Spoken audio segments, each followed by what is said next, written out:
Hello, everybody. Scott Golden here with the Superstars of Wrestling review series and the um, Pro Wrestling Logic YouTube channel.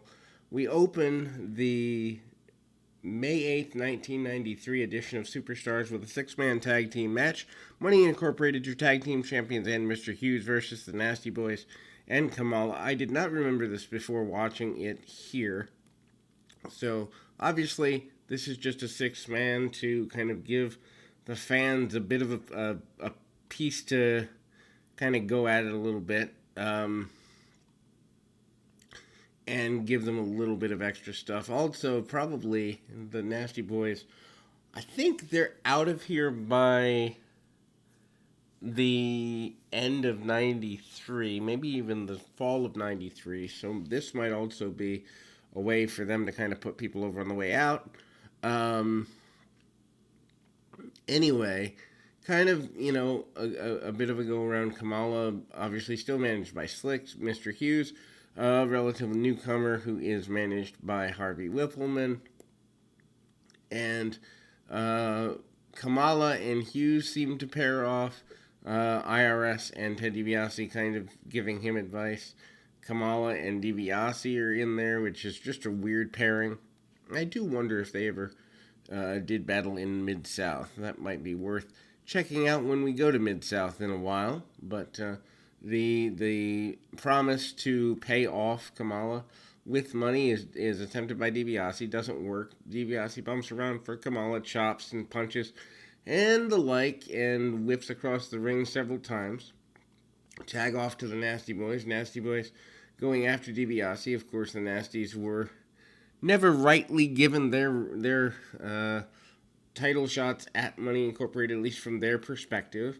Big clotheslines and punches and the like by Knobbs. Knobbs catches a knee to the midsection, tag off to IRS. IRS comes in and takes a bit of punishment on his own, and they do the Pity City on IRS into the armpit of Brian Knobbs. Jerry Sags in and manages to keep things going his way. Tags in Kamala. Kamala hits a big splash, or attempts to, in the corner, but misses. IRS out of the way. Doesn't take a bump for it, though. Kick to the midsection by Hughes. Hughes comes in and really goes to town on Kamala, which is a bit surprising. Kamala a little bit bigger. They kind of bump around with each other. Maybe there was a plan for a feud between Hughes and Kamala. Neither one gets a really clear advantage.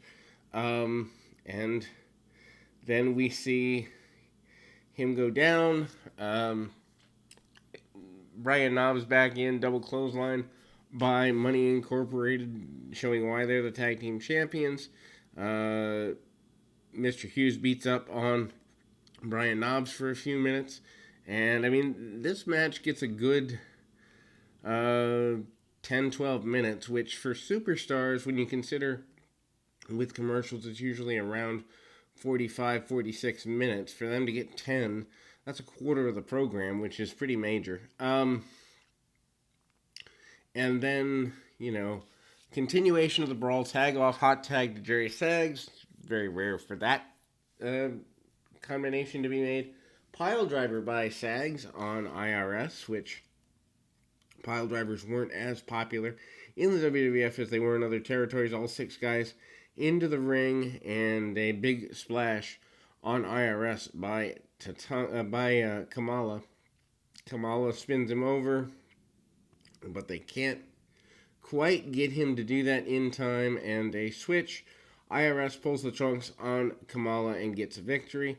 We go to the face-to-face interview segment where both guys often end up kind of jawing with each other. Mr. Perfect and Shawn Michaels. Michaels says that he's the best Intercontinental Champion in a while. He is better than anybody, and basically says what happened at WrestleMania 9 is that he was just hanging out with Lex Luger and Perfect attacked him.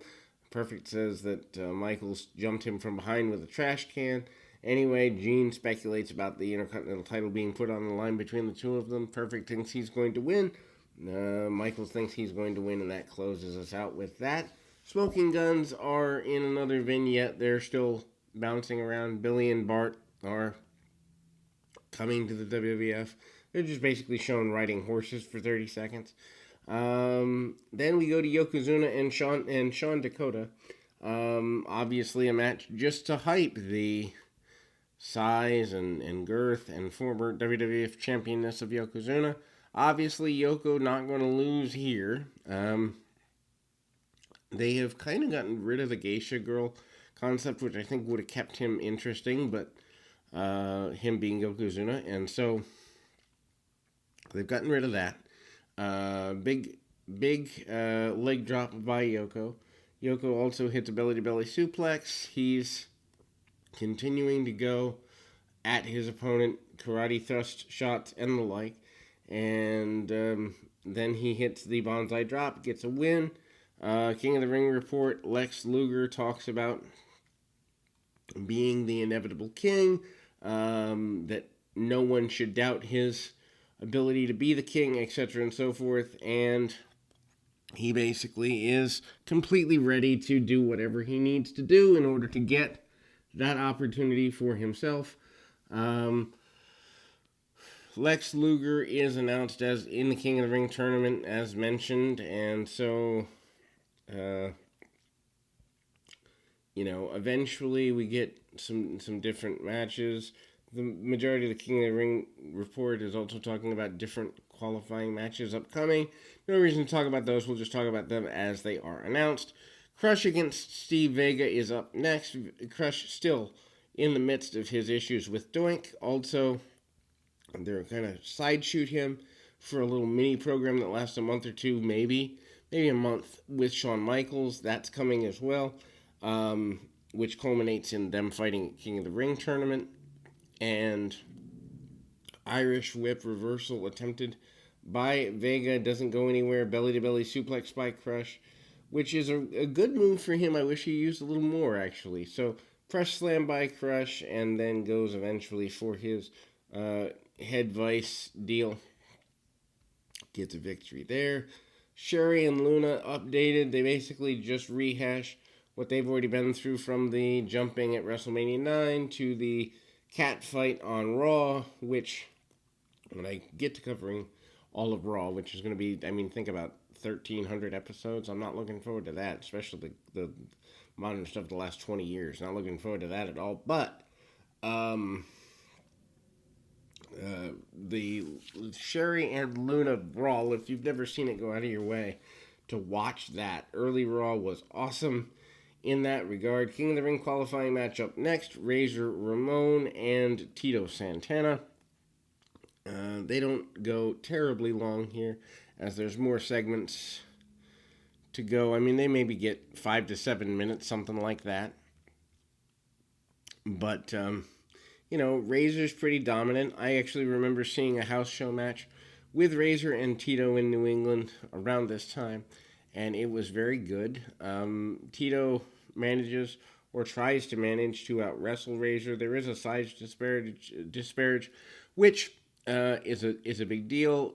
At one point, Tito catches the foot, and they do the Razor hopping on one foot deal. Tito goes after the arm, pumps him up. Razor bumps around, takes a few body slams, and the like. And for the most part, Santana dominates the early part of the match. As I knock my microphone over, Santana dominates the early part of the match, and